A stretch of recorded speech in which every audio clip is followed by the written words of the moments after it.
Chapter 7. Then came together unto him the Pharisees, and certain of the scribes which came from Jerusalem. And when they saw some of his disciples eat bread with defiled, that is to say, with unwashen hands, they found fault. For the Pharisees and all the Jews, except they wash their hands oft, eat not, holding the tradition of the elders. And when they come from the market, except they wash, they eat not. And many other things there be, which they have received to hold, as the washing of cups and pots, brassen vessels, and of tables.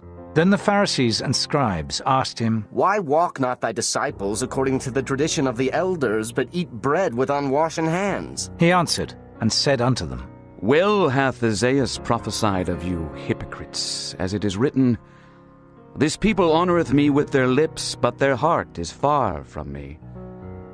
Howbeit in vain do they worship me, teaching for doctrines the commandments of men. For laying aside the commandment of God, ye hold the tradition of men as the washing of pots and cups, and many other such like things ye do. And he said unto them, Full well ye reject the commandment of God, that ye may keep your own tradition. For Moses said, Honour thy father and thy mother. And whoso curseth father or mother, let him die the death. But ye say, If a man shall say to his father or mother, It is Corban, that is to say, a gift, by whatsoever thou mightest be profited by me, he shall be free. Can ye suffer him no more to do aught for his father or his mother, making the word of God of none effect through your tradition, which ye have delivered, and many such like things do ye. And when he had called all the people unto him, he said unto them, Hearken unto me every one of you, and understand. There is nothing from without a man that entering into him can defile him. But the things which come out of him, those are they that defile the man. If any man have ears to hear, let him hear. And when he was entered into the house from the people, his disciples asked him concerning the parable.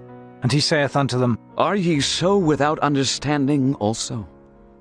Do ye not perceive that whatsoever thing from without entereth into the man, it cannot defile him? Because it entereth not into his heart, but into the belly, and goeth out into the draught, purging all meats? And he said, That which cometh out of the man, that defileth the man. For from within, out of the heart of men proceed evil thoughts, adulteries, fornications, murders, thefts, covetousness, wickedness, deceit, lasciviousness, an evil eye, blasphemy, pride, foolishness. All these evil things come from within, and defile the man. And from thence he arose, and went into the borders of Tyre and Sidon, and entered into an house, and would have no man know it. But he could not be hid.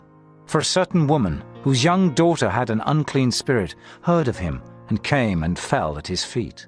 The woman was a Greek, a Syrophoenician by nation, and she besought him that he would cast forth the devil out of her daughter. But Jesus said unto her, Let the children first be filled. For it is not meet to take the children's bread and to cast it unto the dogs. And she answered and said unto him, Yes, Lord, yet the dogs under the table eat of the children's crumbs. And he said unto her, For this saying, Go thy way. The devil is gone out of thy daughter. And when she was come to her house, she found the devil gone out, and her daughter laid upon the bed. And again, departing from the coasts of Tyre and Sidon, he came unto the sea of Galilee, through the midst of the coasts of Decapolis. And they bring unto him one that was deaf, and had an impediment in his speech, and they beseech him to put his hand upon him. And he took him aside from the multitude, and put his fingers into his ears, and he spit, and touched his tongue. And looking up to heaven he sighed, and saith unto him, Ephphatha, that is, be opened. And straightway his ears were opened, and the string of his tongue was loosed, and he spake plain.